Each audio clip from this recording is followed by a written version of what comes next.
Welcome, everyone. We are continuing our series on the Jewish holidays. This is the last episode of the section called Sacred Time. And next week, we're going to be talking about sacred literature. But as you can see on the screen, the goal is to highlight a whole bunch of holidays. So there's a lot of material, and I'm hoping that you'll have questions as we go along. You know what? I forgot to put in all of my usual slides at the beginning, thanking the Jewish Federation for their support and reminding you that you can find backup materials on my website. I just plain forgot. So, one of the questions about Hanukkah people often ask is, how do you spell it? Do you spell it with a CH or a H? And I have no idea why, but apparently when you spell it with an H, there are two Ks, and when you spell it with a CH, there aren't two Ks. This, to me, is one of the great mysteries of life. But you'll be delighted to know that somebody pulled together an analysis, I guess, in literature of how often it comes up. So you can see with an H is most common, CH next, and then there's a couple of different variants in there. But of course, there's only one correct way to spell Hanukkah, and this is it, Chet Nun Kaf Hey. And actually, I left out a vowel. I can see it. There should be that little T, which is a patach, called Hanukkah. So briefly, I was actually talking with someone today, not Jewish, and she said someone who is Jewish told her, I probably should have said this by way of introducing all the holidays, that pretty much all the holidays are represented by the idea they tried to kill us, they didn't, let's eat. We do have lots of holidays, not everyone, and certainly not Yom Kippur, there's no eating, but we do have lots of holidays that fit into that general theme, including several that we will talk about today. And the stories, and I make references both in my book and the handbook to this, but the basic story of Hanukkah is well before the Common Era, before the time of Jesus. There was the Holy Land was being ruled under Greek influence by the Greek Syrians, and they generally were pretty tolerant of different religions, but not Judaism. And one of the problems with Judaism, from a pagan point of view, is Judaism being monotheistic. Not only claims that our God is the true God, but that your God is a false God. And paganism, generally speaking, is quite tolerant. If you're a pagan, you worship your gods. Let's say we're Egyptian.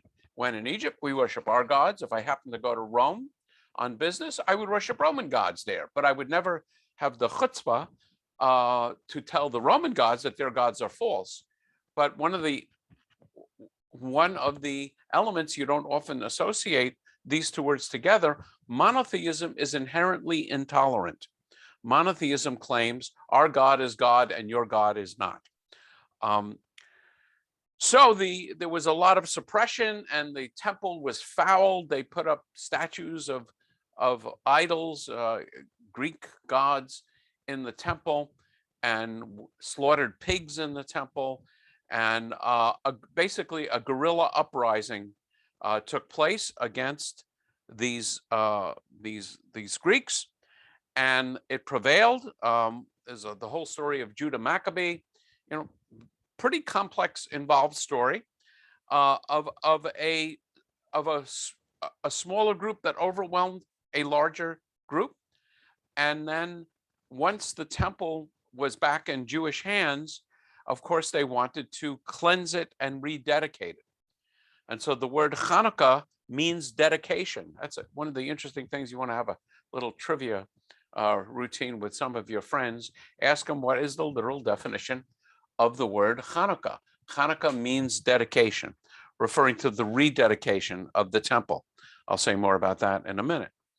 One of the things I love to observe, particularly in my interfaith life, I'm actually planning some really interesting interfaith things for Hanukkah at the moment, is two observations. One is, without Hanukkah, there probably wouldn't be any Christianity. And what do I mean by that? Hanukkah takes place roughly 150, 160 years before the birth of Jesus. Had the Hanukkah revolt not prevailed, it's possible that Judaism would have been wiped out 100 years or more before the birth of Jesus, and Christianity, which sees itself as evolving from Judaism, would not have evolved in that way. And I also always like to observe that we owe a debt to Christian influence in our knowledge about Hanukkah, because without the Christian church, we would not have the books of Maccabees. This is a whole other interesting subject in itself. I can't remember if I have a slide on this, but the rabbis who decided what's in and what's not in the Bible, we'll actually talk about that next week when we talk about the Bible.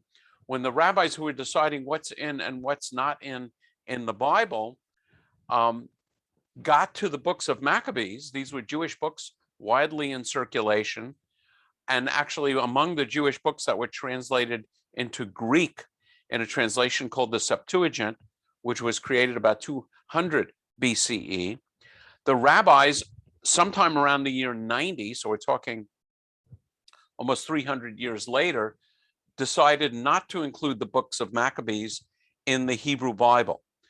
And for a couple of good reasons, but for one really good reason, they did not want to encourage the idea that Jews should revolt against their oppressors. It worked in the time of the Maccabees, but if you go up to the time of the rabbis, in the year 70, from 66 to 70, and again in 135, there were two horribly unsuccessful revolts against Rome, and there was a Holocaust. I mean, more than a third of the Jews were murdered. The Jews were expelled from Jerusalem. And in the aftermath of this, the rabbis are putting together what's in the Bible and what's not in the Bible. So they did not like the idea of the Maccabees and encouraging people to revolt against Rome. So they left it out.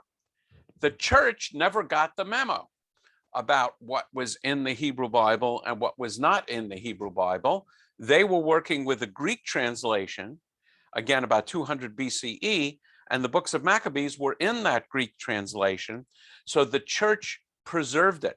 So if you want to read the books of Maccabees other than online, any Catholic Bible or Orthodox, Greek Orthodox or Russian Orthodox Bible will have the books of Maccabees, but a Hebrew Bible will not have the books of Maccabees.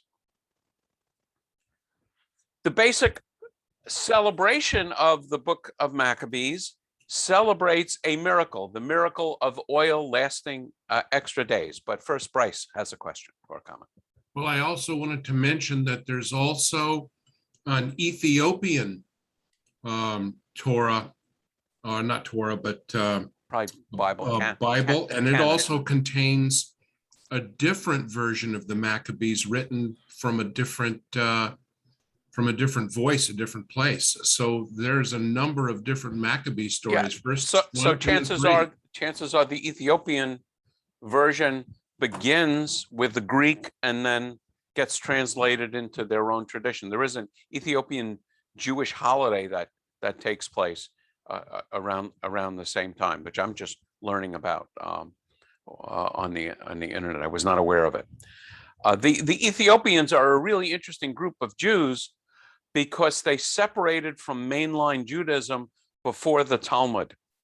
So they would have had those books, and they would have never had the rabbis rejecting those books. So yeah, thank you for that. So we're going to look at the menorah and the shamas and how to light in a moment. And this question came up as we were coming online. Marlene asked the question about the difference between a menorah and a Hanukiah. The thing we light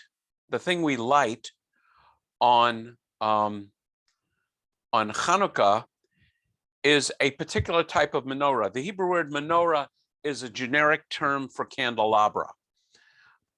In the temple in Jerusalem, there was a 7-branched menorah. And that's what was relit, presumably, when the Maccabees cleansed the temple. And it's the symbol of the state of Israel is a 7-branch menorah. And Marlene was asking, when would we use a 7-branch menorah? And the answer is, I don't know. I've never actually seen it used in any ritual use anywhere. We have a particular menorah on Chanukah, which is called a Hanukiah. And a Hanukiah is a 9-branch menorah, 8 branches, 8 candles for each of the days of the miracle, and a shamus, a guardian candle that we use to light the other candles. There are traditional foods we eat on Hanukkah, and I don't know why I don't have sufganiyot. I think I have a picture of it, but we eat potato latkes, which are potato pancakes, and jelly donuts, both because they are deep fried. And so we're remembering this miracle of the oil. I should have explained the basic idea of the miracle of the oil is once the tradition teaches, the Talmud teaches, once the temple was cleansed, they wanted to relight the eternal light, the Ner Tamid, the menorah, and you only could use purified oil that was certified by the high priest as being ritually pure. And the story goes that they could only find one small vial of oil that they thought would only last for one day. And given the procedures for making olive oil purified, it would take 8 days to make more. But nonetheless, they lit the menorah, and the miracle is, we'll talk a little more about the miracle. The miracle is that it lasted for 8 days. So we light candles or oil lamps. In ancient times, it would be oil lamps for a total of 8 days. Another thing that you will see, symbols of Hanukkah, actually I have some on the bookshelf, are dreidels. It's a little spinning game with some Hebrew letters on the side. So you spin them, and whichever side comes up is what you do. The Hebrew letters are Nun, Gimel, Nun, Gimel, Hey, Shin, for the phrase Nes Gadol Hayasham, a great miracle happened there. And then in Israel, instead of a Shin, they have a Pei, which stands for a great miracle happens here. And if you spin it, you put in some, usually candy or something to bet. If you spin and a nun comes up, you get none. Gimel, you take all. Hey, you get half. And Shin, you put one in. Hanukkah takes place always at the darkest time of the year. It is in the winter. And we talked about the calendar last time or the time before. But the other thing that's interesting is the first day of Hanukkah is the 25th day of Kislev. So if you think about it, the new moon is on the first day of the month, which months generally either have 29 or 30 days. So if Hanukkah is 8 days and it begins on the 25th of the month, it surrounds the new moon, the darkest phases of the moon at the darkest time of the year. And many different traditions, certainly Christianity and I think it's Hinduism, have holidays of light around this time, around the darkest time of the year. I once came across an article that ties the appearance, that the time of the dedication of the temple, the rededication by the Maccabees, to an appearance of Halley's Comet being particularly bright. And so that may have been the original idea of the holiday of light, because we don't find any record of this miracle of the oil until the Gemara, which isn't codified until about the year 400. So it's a good 500 or 600 years after the actual events. And there are some other events, there are some other records of this time, like the books of Maccabees and also Josephus, which describe Chanukah, and they don't talk about a miracle of oil at all. I think at the very end, there's a wonderful website, which is Scheineman.net. Rabbi Scheineman, one of my colleagues, has a wonderful collection of materials on her website, Amy Scheineman, and you'll find Passover Haggadahs and descriptions on, it's amazing what you can find on the internet. So Hanukkah always raises the question, which is often called in the Jewish world, in the rabbinic world, the December dilemma, which is the reality is Hanukkah is a very minor holiday. It's the only Jewish holiday celebrated that doesn't appear in the Bible at all. So if you look through the Hebrew Bible, you won't find any mention or reference to Hanukkah. It's strictly in the Talmud. It is not traditionally associated with gift giving. And you light some candles and you eat some treats. In Muslim countries, such as Morocco, where my wife grew up, Hanukkah was barely observed. They would light the candles and really not much else. In our country, in Christian countries, Hanukkah becomes a big deal because of its association with Christmas, and it becomes a gift-giving holiday, and it's an issue for many Jews. And there's always the question of, should we have a Christmas tree? So I have Jews that will come to me and say, well, we just like the way it looks. We want to decorate our house. We want to decorate the Christmas tree, not to observe Christmas, but we like the way it looks. And I remember talking to a family, I think it was in Montana, about this. And I said, great, do it in February. You'll get a much better price on buying the lights. And I don't know if you can find a Christmas tree in February, but if you want to just decorate your house, decorate it in February. I once met with a couple in Montana also, where the husband and wife, including one of, I think it was the wife, had just converted to Judaism, and they were having an argument about whether they should have a Christmas tree. And I went there presuming the person who had been raised Christian was the one who wanted the Christmas tree, and I was wrong. It turned out the husband, who was born and raised Jewishly, wanted the Christmas tree because he had always had Christmas trees growing up in his family, obviously not terribly traditional, and he missed it. His wife, who had converted to Judaism, didn't want to continue to observe Christian traditions. So that was an interesting discussion.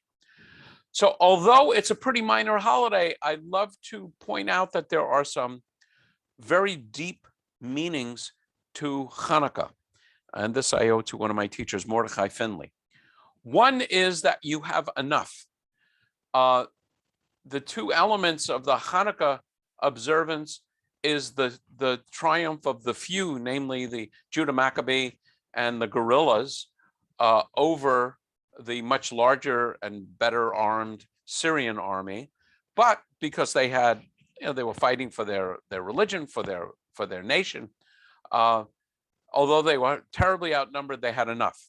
This gets translated into the miracle of the oil, that although we didn't have enough oil for 8 days, it turned out we had enough.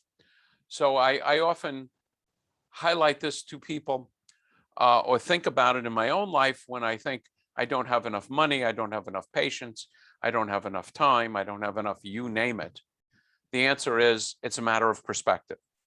The other thing I always think about with Hanukkah is noting here, we don't celebrate the original dedication of the temple.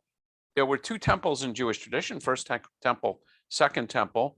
Presumably they were dedicated. In fact, we don't say presumably. I think in the Bible, there's a discussion of their dedication and even dedication ceremonies, but we have no holiday remembering that dedication. But we have a holiday remembering what is the cleansing of the temple from being in a horribly befouled state. So I often think of this holiday as symbolic of what was impure can be made pure, what was not okay can be made okay, and that's what we celebrate. We celebrate the kind of the restitution, the recovery of purity. I think of Hanukkah as a holiday of particular significance of people who have been in recovery. I always think of Hanukkah as a holiday of people who are going through chemotherapy, who are fighting other kinds of diseases that are ravaging their bodies. The idea that we celebrate the impure becoming pure. So let me pause and ask. Oh, and then repeat after me, and I mean this now. Hanukkah is not the Jewish Christmas. Together? Hanukkah is not the Jewish Christmas. Christmas. Okay, Rachel. Yes, Rabbi. I have a question as it related to I guess your example about the family who had was trying to figure out whether they wanted to have a Christmas tree up in their house. What in a family or in a family that is trying to become such as in your story that has interfaith marriage but the couple are Jewish. What does it say? What does the Talmud say, or what does any rabbinic scholar say about the issues of a Hanukkah bush or the advent of that? Okay. What is the idea, I guess, of having lights? Using any sort of object, but at least stringing it with lights, which is kind of what this holiday is about. It's about having going at the darkest time, as you kind of talked about. Right. Yes. Right. I understand your question. The Talmud is never going to comment on co-opting Christian traditions. What I counsel couples and families is, I believe Christmas is and should be a Christian holiday. People will often say it's become just commercialized and it's not really religious, and I bemoan that fact. What I will often say to couples who are interfaith is, if it's important for the Christian member of the couple to celebrate Christmas, I think that's perfectly okay. Even if the household is nominally Jewish. This is, let's say, daddy's holiday. And children can understand this, just like the way I always try and explain it is, if you go to a friend's house for their birthday party, you understand it's their birthday, it's not your birthday, but you can still celebrate their birthday with them.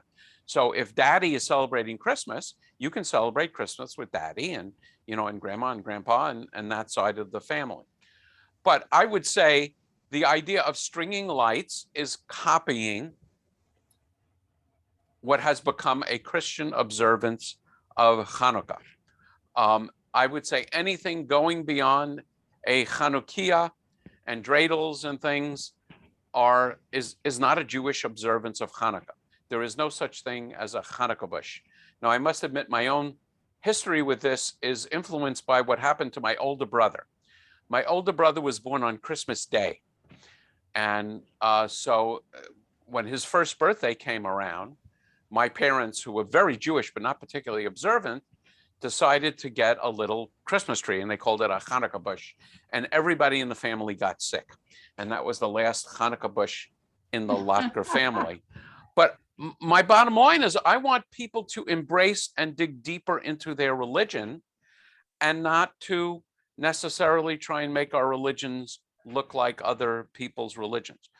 When I was growing up, we would go to neighbors and help them celebrate Christmas. And it's wonderful. And, and let's face it, Hanukkah is pales in comparison to Christmas. But my own feeling is, if you want to have a Jewish home, keep it a Jewish home. And my eyes roll when I see Chrismukkah cards and kind of hybridization of Christmas and Hanukkah. That's why I have that phrase there. Hanukkah is not the Jewish Christmas. Bryce. Yeah, a couple of quick things. One is that as far as the rededication of the temple, that's my major question. So knowing the diversity of Jewish opinion on so many things, how much pushback was there at the time of the cleansing and rededication from people who thought it could never be cleansed? I don't know. There's no way of knowing. I mean, unless it's in Josephus or the books of Maccabees, it's not in there. But my guess is, for the average Jew, if the priest said this is the way to cleanse it, they would probably be happy. but that's purely a guess on my part.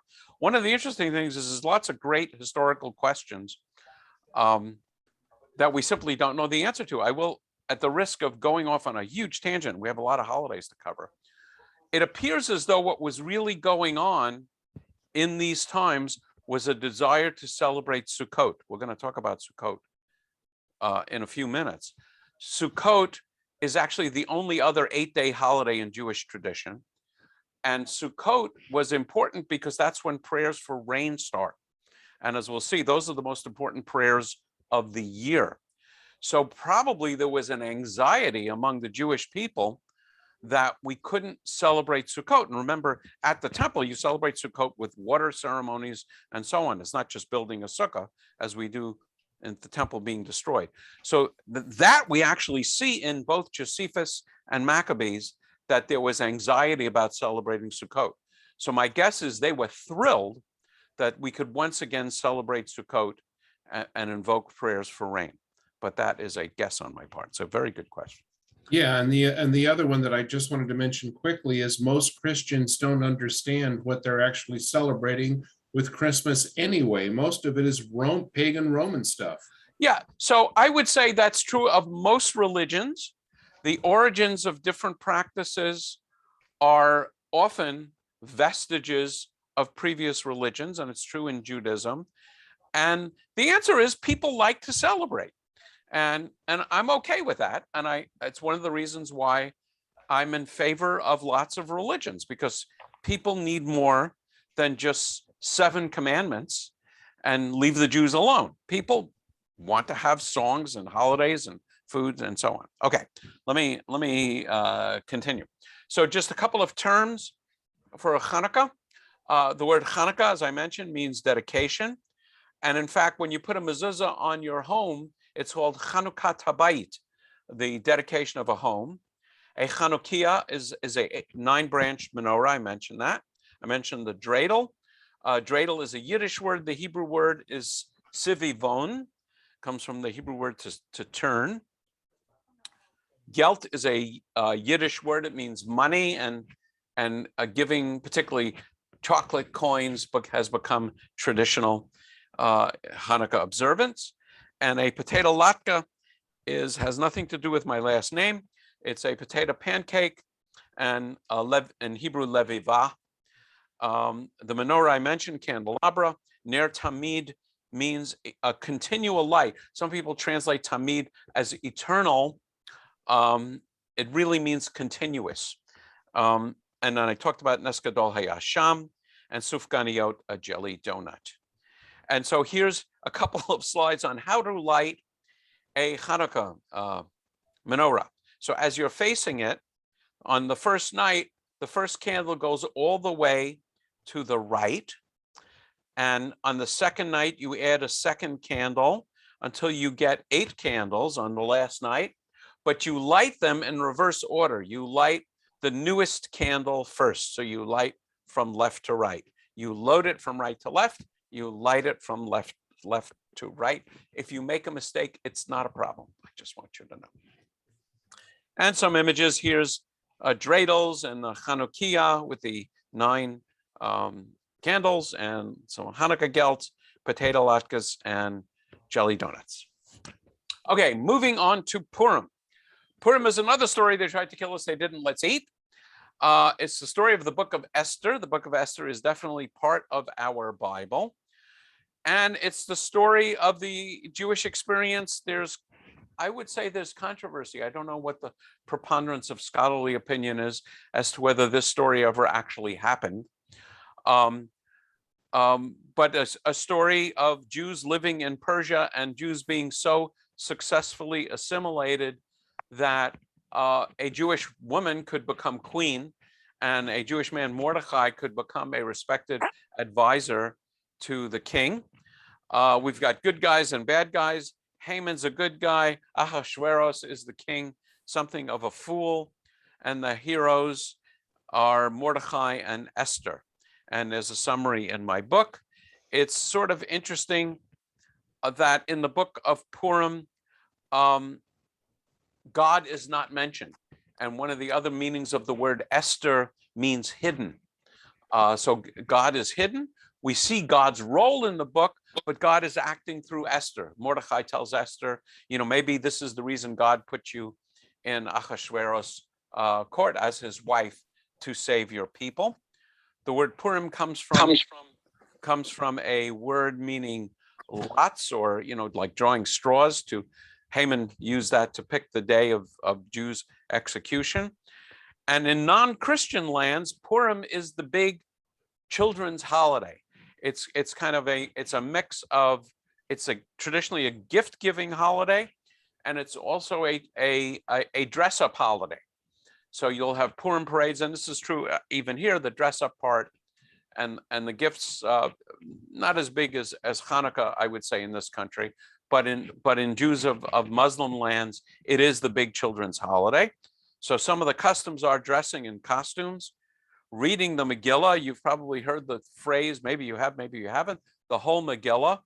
The Hebrew word Megillah means scroll. And because this is the best known scroll in the Bible, in the Talmud, when it says Megillah, they're referring to the scroll of Esther, the book of Esther. And in fact, there's an entire tractate of Talmud called Megillah, dealing with the holiday of Purim and the scroll of Esther. And it's not a short book. So everybody's in synagogue the night of Purim. The kids want to party, the men want to party, everybody wants to party, and the cantor's going on and reading and reading and reading. So you get this phrase, you're going to make a big Megillah out of it, or you're going to read the whole Megillah. Sending gifts to friends and the poor, eating chamantashen. And there is actually a tradition which is being de-emphasized these days, as alcohol is recognized as the potential problem that it can be, of getting drunk. There's a tradition in the Talmud, I believe that it's a mitzvah, that it's a commandment, that you get so drunk you can't tell the difference between good guys and bad guys. And there's a couple of different ways of expressing that. So that's not something I personally recommend. There's always deeper meanings, and I've recommended a book by Yitz Greenberg called The Jewish Way, as looking at deeper meanings of holidays. And one of the deeper meanings is, no matter how good you have it within a diaspora outside the land of Israel, even in a land, as I mentioned, where a Jew can become queen, and a Jew can be an advisor to the government, at the whim of a government official, all Jews can face death. One of the lessons here, you may not agree with it, is that we are never completely safe in the diaspora. Another lesson is never write off assimilated Jews. The names Esther and Mordecai, which sound so Jewish to us, actually come from pagan gods. It would be the equivalent, I think I have it there, Ishtar and Marduk. It would sound as Jewish to us as the names Mary and Christopher sound to us. These were very assimilated Jews, and these were the Jews that saved the Jewish people. Same idea comes out of the Chanukah story. It was the Jews that were willing to fight, and actually even fight on the Sabbath, that were the ones that wound up saving the Jewish people. Another lesson that we'll see as we look deeper into anti-Semitism is whosoever would be God, whosoever would have to be an absolute ruler and command absolute loyalty, must destroy the Jews, because the Jews are a people that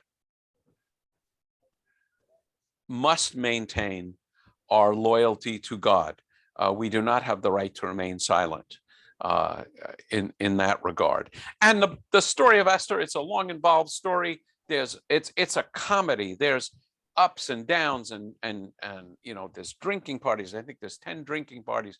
It opens with Ahasuerus, the king, having a drinking party that lasts for 6 months, and he calls, and the women of the court are having their own drinking party, or their own party, and Ahasuerus commands the queen, who is Queen Vashti, to appear with her crown, and she refuses. So the rabbis and the midrashists are asking, why did she refuse?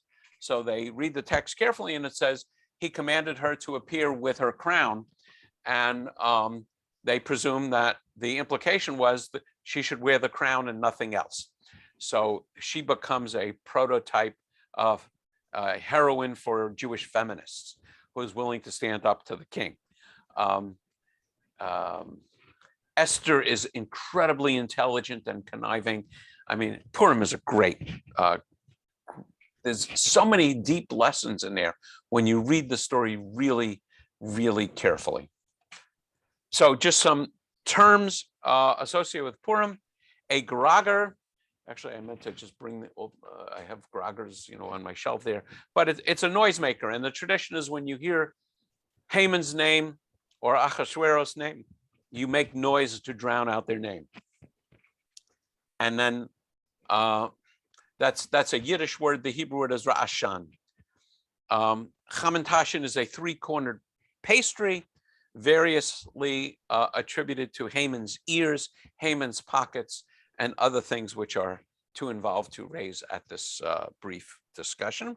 The Megillat Esther, I mentioned. Mishloach manot or shlach manos is a Hebrew term for sending gifts. And at the end of the book of Esther, to celebrate the Jews' victory and basically the rise of Mordechai becoming prime minister, is they send gifts to the poor. Because Purim is so silly and involves drinking, there is a tradition in Judaism to have a Purim spiel, a Purim play.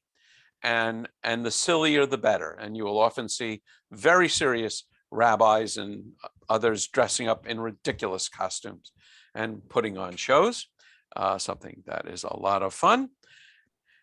And the Sabbath that occurs around the time of Purim, I can't remember if it's the Sabbath just before Purim or after Purim now, is called Shabbat Zachor, which means the Sabbath of Memory. Because one of the things is when people are against us, although we may want to drink, and you think you might want to just forget about these episodes, one of the ideas of the holidays is that we don't forget. And some images, people dressing up as either Mordechai or Esther, probably Mordechai or Esther. There's Chamintashen, there's a grager, an image of Haman, and this is a march, a parade, Purim parade, down the streets of, this is an Israeli city, I think it's Tel Aviv, but I'm not sure. Okay, any questions about Purim? I'll just keep going along and presume if you have questions, you'll ask them. Our group is small enough. So the three most significant holidays, according to the Bible, are called pilgrimage festivals. In Hebrew, they're called shalosh regalim. Shalosh means three, regalim means feet. The idea of a pilgrimage festival is a festival that requires your feet because according to the Bible, all men were required to go to Jerusalem for each of these three holidays. In biblical times, people lived throughout Israel, so they didn't necessarily live in Jerusalem, and they wouldn't necessarily go to Jerusalem regularly, but you were commanded to go to Jerusalem on these three holidays. And just here's the quotes from the biblical text covering the three holidays. In Exodus 23, 3 times shall you keep a feast to me. You shall keep the feast of unleavened bread, which is Passover. You shall eat unleavened bread 7 days as I've commanded you in the time appointed in the month of Aviv. For you came out of Egypt, and none shall appear before me empty. And the feast of harvest, which is Shavuot, the first fruits of your labor, which you've sown in the field, and the feast of ingathering, Sukkot, which is at the end of the year, when you have gathered your labors from the field 3 times in the year, shall your males appear before the Lord your God. And when they say appear, they mean at the temple in Jerusalem. So moving to each of these 3 separately, immediately following the high holidays, like 4 days after Yom Kippur, we have Sukkot. And it's a very joyous holiday. In a sense, it has some aspects of Christmas in that you have a relatively flimsy temporary dwelling, a sukkah, which you decorate. So just like you're decorating a Christmas tree, it's traditional to decorate a sukkah. We'll see some images of Sukkot. And it has 2 elements. For one, it's a harvest festival. And back in these days, if you were harvesting crops at a certain time of the year, if the fields were not close to your home, which would be true, you wouldn't be driving back and forth. You would be going out to the fields and living in temporary dwellings. And also it's come to be understood as a commemoration of the 40 years, of wandering in the desert.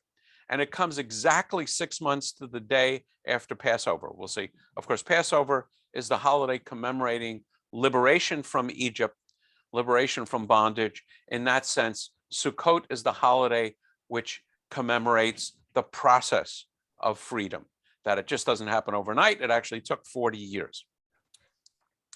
And there's some specific language, of course, in the Torah, in the book of Leviticus, on the 15th day of the 7th month.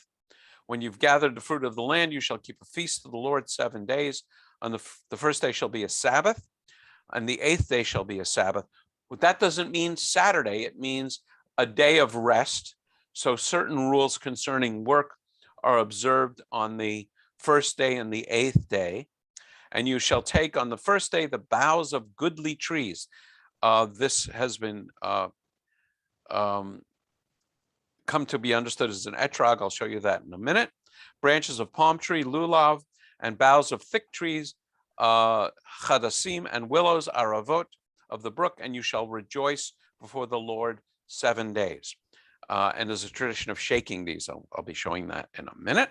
It's kind of an odd custom. Just some deeper understandings of this. The booths are a reminder of the fragility of life itself. And I have more information. There's more information in the handbook. And people have observed that our bodies are temporary dwellings. And so the Sukkah is also a temporary dwelling. The biblical reading, there are typically different biblical readings associated with the different holidays. And the biblical reading for Sukkot is the book of Ecclesiastes, Kohelet, which is a very sober journey through the mind traditionally thought to be Solomon of someone in his old age and reflecting on mortality and the fragility of life. On the last day of Sukkot, we start praying for rain. Now that the rainy season has begun, and I think I may have mentioned that here. I mentioned this quite often, that in Israel, we have a similar climate as we have in Southern California. Namely, in Southern California, it never rains from the spring until the fall. It's very, very rare that you have any kind of rain. That's true in Israel as well. And then starting around the fall, we start the rainy season. And so the tradition is on the last day of Sukkot, we start praying for rain. Why the last day? We don't want it to rain on us while we're in the Sukkah. And we keep praying for rain until the first day of Passover. Why the first day of Passover? Because it's a journey down to Israel, and we don't want to be rained on while we're making the journey to Jerusalem. And as I think I've mentioned before, these prayers were the most important prayers of the year, because if it didn't rain in the dry season, that's perfectly okay. It's not supposed to rain in the dry season. That's why we call it the dry season. If it doesn't rain in the rainy season, there is mass starvation. So the prayers for rain are the most important prayers of the year. And some scholars, including one who taught me at HUC, would argue that the reason for the high holidays is Sukkot. The reason for the high holidays is for us to sort of get our sins off our books, so our prayers for rain will be answered. And those of you who know about Sukkot, when you shake the lulav, it sounds like rain. And if you look in the Talmud about how Sukkot was celebrated in temple times, there were a lot of ceremonies of pouring water on the altar. There was a lot of water ceremonies. So Sukkot is very much about water. The 8th day of Sukkot is a separate holiday, Shmini Atzeret, meaning a gathering on the 8th, on which we celebrate the Torah and we start reading the cycle of Torah readings over again. So we end in Deuteronomy and we go back to the beginning of Genesis. Some terms, you will see this in all the holidays. I mentioned it actually on the last slide. The willow is called an arava. The citron, which it looks like a lemon, you'll see it soon, is called an etrog. Myrtle is hadas. There's a custom in the synagogue of making processions, carrying the lulav, the 4 species, and shaking them.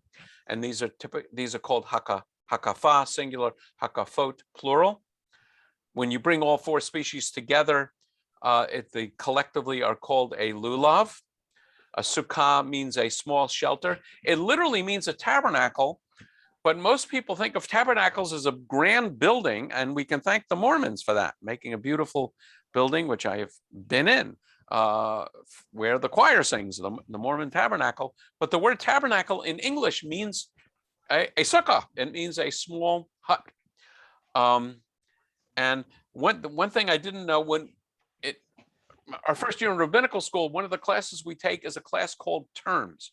And we go through hundreds of Jewish terms, and we'll just get lists. And during the week, we have to look them up. And this was actually before Google. So we actually would go to the library or look them up, or I had reference books. And one of the ones I never knew was ushpuzim. And those are guests. And there's a tradition of inviting guests into your sukkah. And by guests here, we mean friends and neighbors, but there are also biblical characters. So on the first night of Sukkot, it might be Abraham. On the second night, it might be, Isaac and Jacob and so on. Observing these holidays are mitzvot. And so there are blessings. We're going to have a discussion of blessings. So when you hold the lulav, and here's the 4 species in your hand, you say a blessing, which opens with the usual mitzvah blessing. I'm going to follow along. Yeah, it's barely readable in transliteration, but it's Baruch atah Adonai Eloheinu melech haolam asher kitshanu b'mitzvotav v'tzivanu. That's the standard blessing for every mitzvah, and then, which means, blessed are you, Adonai our God, ruler of the universe. I would say, so translate literally, who makes us holy with commandments and commands us to netilat lulav, to lift up the lulav. There's the shehachianu, which you can read the translation there, is something we say on happy times that repeat. And then dwelling in the sukkah is also a mitzvah, usual mitzvah opening, vitzivanu leshev basukkah. We are commanded to dwell in the sukkah. And here's some images. This, I would say, would be a pretty typical family sukkah. Here are the 4 species. Here's what you might see in Israel. There are, it's very common to have a balcony in Israel, and that's where people will build their Sukkot. And here are little Sukkah-mobiles. You will find them on backs of trucks riding through town, and here they're on bicycles. And it looks like Chabadniks riding around, so people can observe the mitzvah of dwelling in the sukkah. And remember, I think I may have mentioned this, I will definitely mention it when we get to mysticism, is Jews understand that when a Jew does a mitzvah, a little bit of the universe is healed. So you might think it's silly for one of these guys to pull up onto your block with a little sukkah, so you can take the lulav, shake it, and also, have a snack in the sukkah. But according to the Kabbalah, according to the Zohar, you're doing that heals a little bit of the universe. Bryce. You're muted, Bryce. My apologies. Okay. My apologies. So my understanding is that sometimes people really go overboard in buying expensive citrons. Yes. So there is a concept called Hidur Mitzvah. And overboard is in the boat of the beholder. So there is a tradition, generally speaking, called Hidur Mitzvah, which is beautifying the mitzvah. And so when you go to buy your lulav, you will see they come in various grades, for schools, for homes, good, extra good, terrific. And there is a tradition of observing it in the most beautiful way possible. So there are very specific rules about what this etrog should be, and seemingly perfect etrogim can sell for hundreds of dollars. There's a wonderful Israeli movie called Ushpuzim, which talks about that. And that people can go overboard is a phenomenon that we see widely. So because I've seen a citron in a presentation case. Well, they're usually packed carefully because, let's see if I have it here. Yeah. So here, if the citron is missing, what is it The called? other end. Pitom or the octa, if it's missing either of these things, or if it's damaged, it's not considered kosher. So therefore, even the cheapest etrog that you will buy, if it's going to be shipped to you, and it probably is, will be packed in styrofoam. And you can buy beautiful etrog cases, which may be really what you're talking about once you get it. But I've seen them shipped in Egyptian cotton, and I don't know why Egyptian cotton, but this is raw cotton. So, go figure. So this is actually, copied from pamphlets that come with your etrogim, and it will tell you not only what it is, but this is saying, the tip should be unbroken, the leaves should not be separated, you should not have 60 leaves. I confess I've never counted. It's easy to overdo this. I just want to point out something on the internet. This is an image I found on the internet of a sukkah, and it looked like the guy just did a search for Jewish images, because we have a Hanukiah, we have a scroll, which is a Megillat Esther. It comes from the book, from Purim. There's apples and honey. That's from Rosh Hashanah. So you have the Hanukiah, and you have Hanukkah gelt. So that's from Hanukkah. And to top it all off, of course, we have a pumpkin.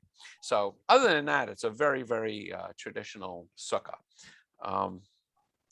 So moving along to Passover, to Pesach. It's an 8-day holiday, 8 days in the diaspora. I think we definitely talked about this. In Israel, it's only celebrated for 7 days.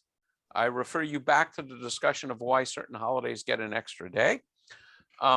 Commemorating the Exodus. And if you read the text carefully, you will see that it pretty much looks like there are two separate holidays going on here. There's a reference to a feast of unleavened bread, Chag HaMatzot, and then there's references to the feast of Passover, Chag HaPesach. So it looks like there's two separate holidays which ultimately get conflated because they occur at the same time of the year. Matzah, which I think you're familiar with, unleavened bread, is mentioned in the Bible several times in connections other than Passover. Seems to be a ritual kind of bread. And the word Passover, actually this word enters the English language in the mid-1800s, thanks to a translation by a Protestant minister. Before that, it was simply called Pesach. And Pesach has two meanings.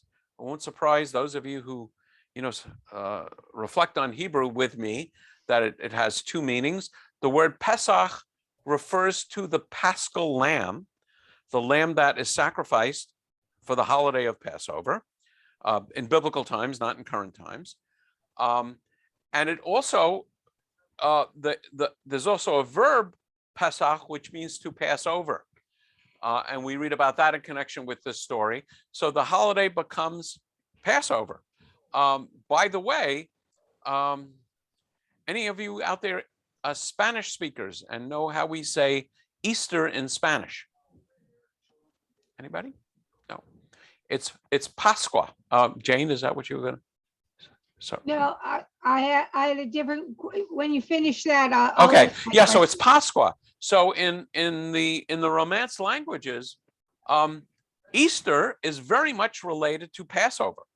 And they're definitely talking about the Paschal lamb. They're not talking about anybody passing over anything. Let me just, is your question about Passover? Or? Yes, it is.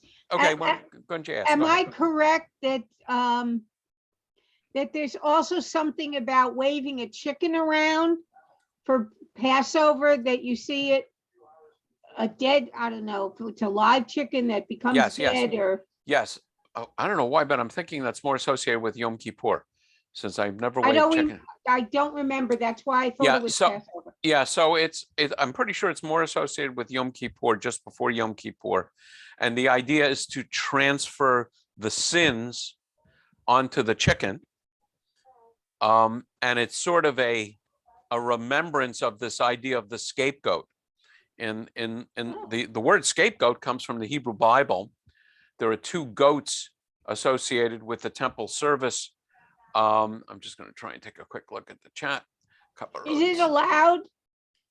Hold on a second. So there are two goats, and one goat is set free, and one goat gets sacrificed, and the sins of Israel get transferred to the goats. There is a tradition. This is allowed, but the chicken has to be slaughtered by a kosher butcher. So in a way, it's no different than any other chicken, except presumably this one has your sins. And the food is supposed to be given to the poor, and people that are offended, I can't understand why, about waving a live chicken over your head. Sounds like a great time to me. Will wave bags of money, and then the money is donated to the poor. But it is a Yom Kippur thing. It's not a chicken. Okay, thank you. Okay, so as far as the rules of Passover, there's actually two commandments. You, at the Seder, the ritual meal, which occurs in the first day and in the diaspora first and second day, there is a commandment to eat matzah. And there is a prohibition against eating chametz. So matzah is a food which is made of the 5 grains, and I can never remember what they are. I should write them down here. 5 biblical grains. And there is no more than 18 minutes from the time the grain is mixed, is crushed to make flour, mixed with water until it finally rises. That's why there are perforations in the matzahs you buy, so that it cooks quickly and thoroughly in 18 minutes or less. Chametz is anything with those grains that has not been guarded and cooked within 18 minutes. There is a traditional reading of a book, storybook, that tells about the Passover, called the Haggadah. The Hebrew word Haggadah means folk tales. And in a traditional Haggadah, Moses is not mentioned, which, if you think about it, is pretty astonishing, because the challenge of telling the story of Passover without mentioning Moses is pretty restricting. And, scholars believe the reason for this is there was a great sensitivity in Talmudic times of people worshiping a prophet or a holy man as God. So they specifically wanted to downplay in the Haggadah the role of Moses. Moses gets a lot of play in other parts of our tradition. And interestingly, I was just reminded of this recently, Moses is the most often mentioned person in the Muslim Quran, but not in the Haggadah. And I always say that, if you can go to a Seder, if there's not one in your family, find one in a community. It's quite common that communities will hold community Seders, often on the second day of Passover. And I don't remember when I found this statistic, but something like 90% of Jews attend a Seder. And that was true in my family, that my family did nothing in terms of observance. They were very Yiddishkeit. My parents spoke Yiddish, but we did absolutely nothing except have a Seder. Drew. What's the significance of the 18 minutes? Because I know that's also when you light Shabbat candles, 18 minutes before sundown, right? Yeah, the number 18 comes up a lot. In Gematria, it's Chai. Chet is 8. Yud is 10. I don't know whether that actually dates back to Talmudic times. It probably has to do with that. If you need a number somewhere around 18, you might as well use 18 since it has those significance. And you're right, the candle lighting time is traditionally no less than 18 minutes before sunset. And then in terms of deeper meanings, the idea basically is live as though you were personally freed from Egypt. We see this language in the Haggadah, that we are to understand Jewish history as though it happened to us. And then it's also interesting to reflect on, what idols we worship. Can you imagine davening to an idol in modern times? It's really pretty hard to imagine somebody just focused and bumping into things and being so obsessed. I think I lost my microphone in this process. It's an interesting question for you to reflect on. What are our modern idols? And by idols in that context, I don't mean things that we worship as gods, but which things do we pay which things that we make ourselves do we pay an extraordinary and an inordinate amount of attention to? Lots of terms for Pesach. Part of the Seder is a custom at the end of the Seder to try and keep the kids involved, where we hide a piece of matzah, and it's the kids have to find it, and the person who finds it is paid some kind of a reward. There's a Greek term, afikomen, which applies there. There are 4 phrases in the Bible, in Exodus, which talks about how God saved us and redeemed us and brought us out and so on. So we have a cup of wine associated with each of those phrases. And then there's another one which talks about rebuilding the land of Israel, or bringing us successfully in the land. And the rabbis have an argument about whether we should have a 5th cup of wine, and they can't come to agreement about this argument. Usually on ritual issues, they are able to come to an agreement. This one, they couldn't come to an agreement. So the tradition is to pour an extra cup of wine, possibly a 5th cup of wine, and we call it Elijah's cup. Why is it Elijah's cup? Because the tradition says that Elijah will bring forth the Messiah. And so when Elijah brings forth the Messiah, and we open the door just in case he's hovering outside, the first question we're going to ask Elijah is, should we drink this 5th cup of wine? People entering. The search for the chametz. Not only are you not allowed to eat chametz, in Jewish tradition, you are not allowed to own chametz, which makes for all kinds of interesting issues. And I guess time really doesn't permit me to get into it, but the rules are super strict. The rules of keeping kosher are 59/60 strict. If you have a drop of milk that falls into a vat of beef stew, the question is, are you allowed to have the beef stew even though there's a little bit of milk in it, or a little bit of bacon falling into it? And even though Marlene is shaking her head no, the answer is yes. If it's less than 1/60 by volume, you have not made the whole thing non-kosher. And there's a very realistic problem, because flies and bugs would get into food all the time. So every time, do you think a fly went into a little bit of food, we'd throw out all the food? No, as long as the fly wasn't big enough to be more than 1/60 of the total. I never heard of that one, but okay. Trust me, I'm a rabbi, I'm a I professional. know. It's absolutely true. It's called shishim, the rule of shishim. And 60th was part of the Babylonian number system. So this is not biblical, it's rabbinic. But it doesn't apply to chametz. The slightest bit of chametz makes everything, the Yiddish word would be chametzdik. So you can't eat it. So there's a super intensive cleaning process in traditional homes. My wife would tell the story in Morocco that the Jews of Morocco would empty their houses. They would bring all the furniture. Now, of course, they had maids and people to help them do this. They'd bring all the furniture out of the house to completely sweep the house clean, and then they would repaint the house. And in some cases, they would even open pillows and mattresses and restuff them to avoid having chametz. So it's a super spring cleaning. And there's a tradition of searching for the chametz, and you always hide a little bit of chametz so you can find it. And you're supposed to, and as a chaplain for the fire department, I officially suggest that you don't do this, but you're supposed to search with a feather to sweep it and with a candle to find it. And you'll see an image of burning chametz that I have. There are things on the Passover plate. I'm going to show you that, including an egg called beitza. Chametz I mentioned.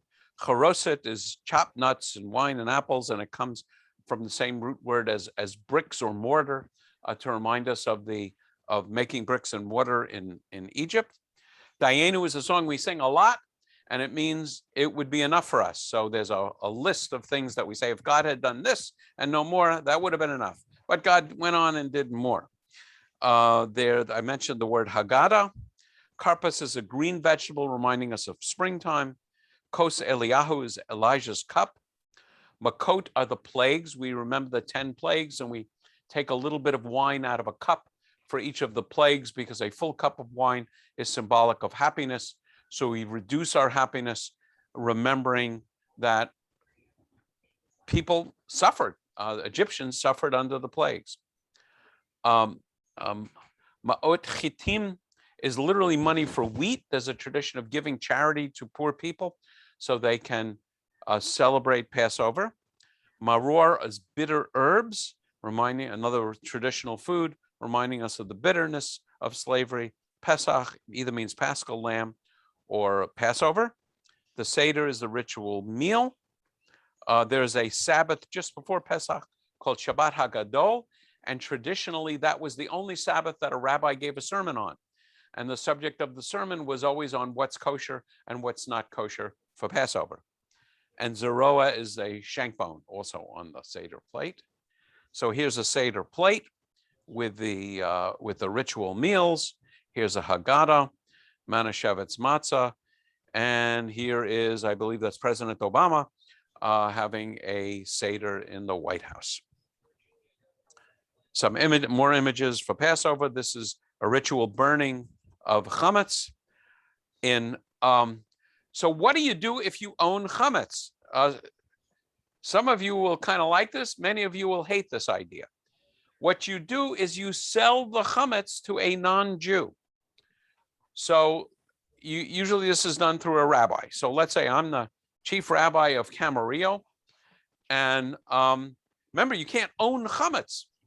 So does that mean you throw out all your cakes and you have canned food and so on? That's not kosher for Passover? The answer is no. You put them in an area and you cover it. You might have a closet in your house. And then you come to me and I sell, and through me, you sell your chametz to my non-Jewish friend for the sum of $1 for all of your chametz. And that dollar is payable by my friend back to you at the end of Passover. And if he doesn't make the payment, of course, the food reverts to being yours. And, never in the history of this has that payment ever been made. So you get your food back, and we got around that problem. And this one I kind of like. Happy Easter to our Christian friends. Happy Passover to our Jewish friends. To our atheist friends, good luck. And even better, a little happy Passover down here, and for your country-style pork spare ribs. So I'm pretty sure this was not in Brooklyn. It might have been in Amarillo. I don't want to insult Amarillo. No, okay. Moving right along with more holidays. Shavuot. Shavua means week. The plural of Shavua is Shavuot. And in the Bible, it says you count the days from the second day of Passover. You count a week of weeks, namely 49 days, until a holiday called Shavuot. And each day you offer a volume of wheat called, and the measure of volume, instead of a bushel or a cubic meter, is an omer.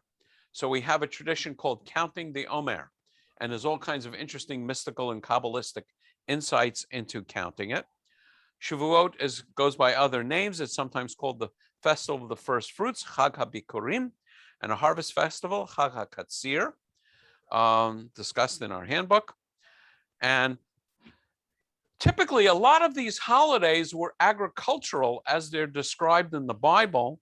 And then the rabbis of the Talmud add an historical element to the agricultural holiday. So in the Bible, this is strictly agricultural. The rabbis say on Shavuot, that's the anniversary, 49 days after Passover, that Moses got the Torah on Sinai. And as I always love to point out, this is the reason for freedom. Freedom doesn't mean you get to do whatever you want.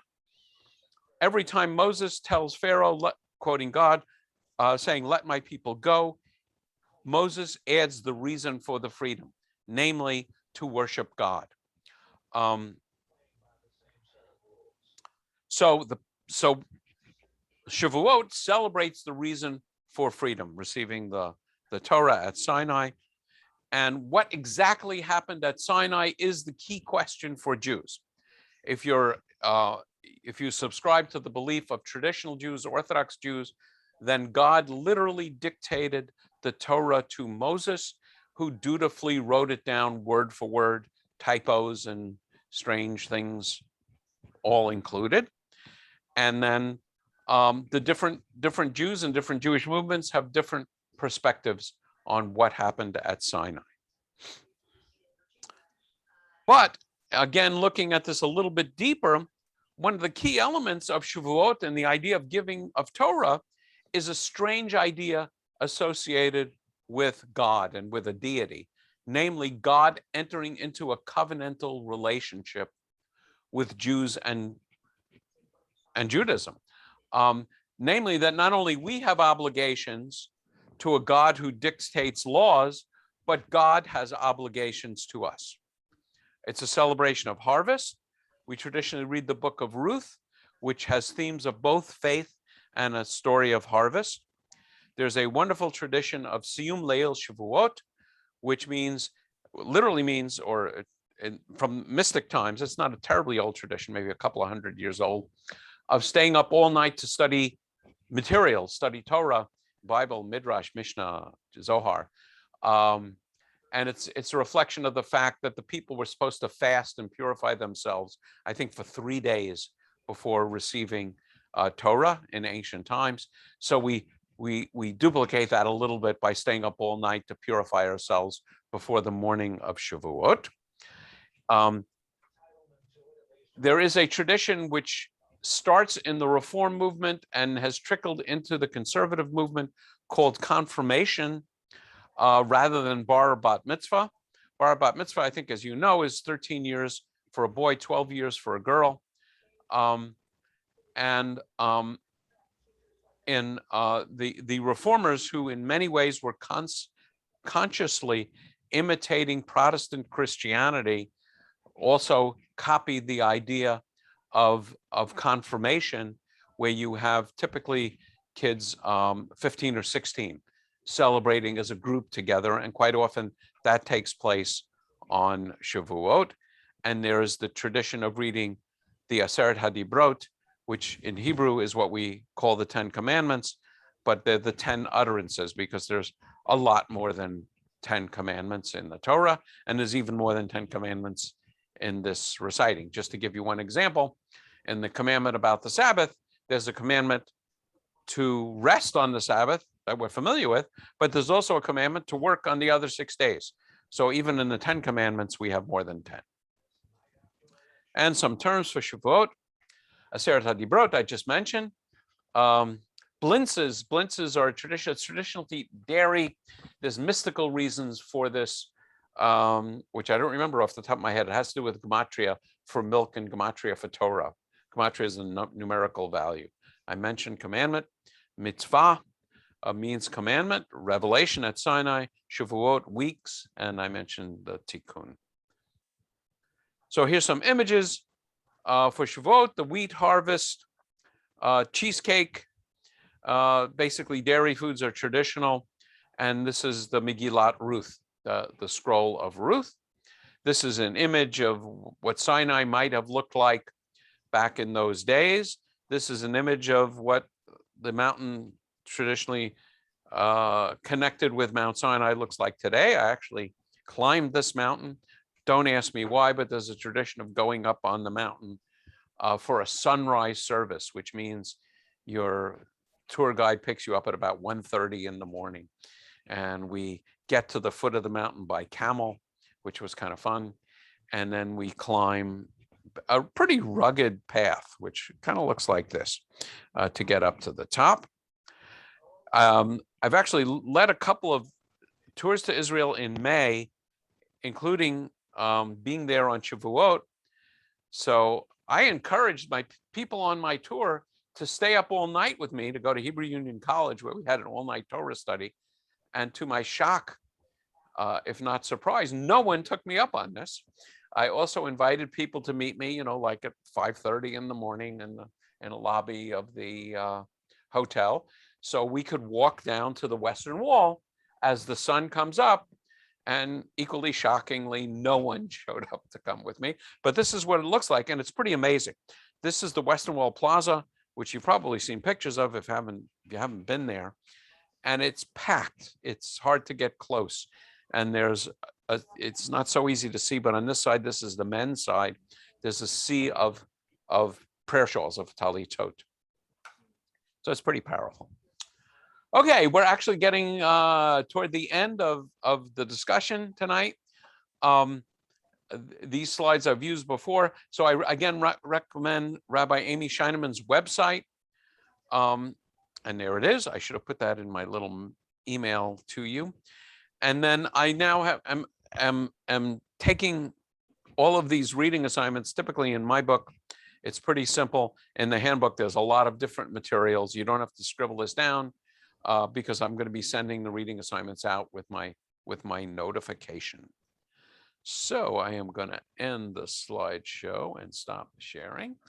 So if people have questions or comments, you can ask them. And as is my custom, we'll keep the recording on in the hope and expectation that your questions may be of interest to others watching on YouTube.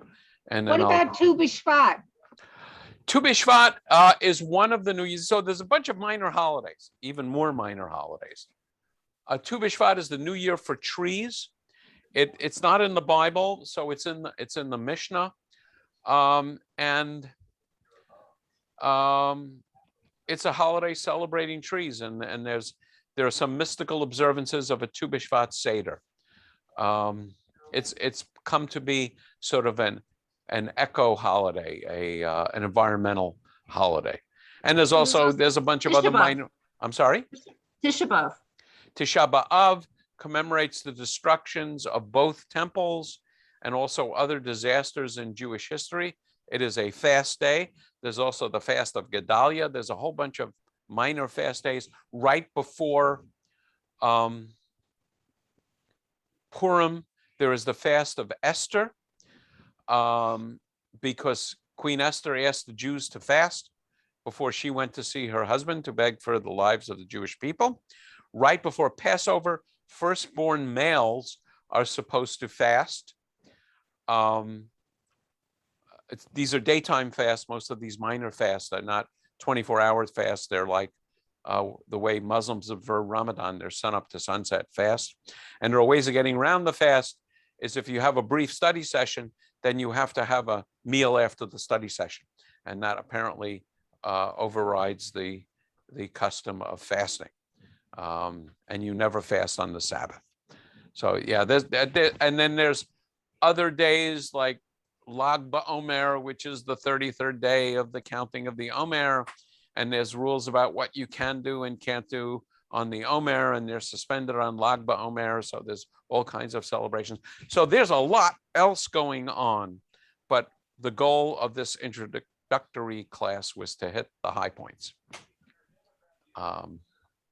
Any other questions or comments? Okay, so hearing none, I'm going to stop the recording.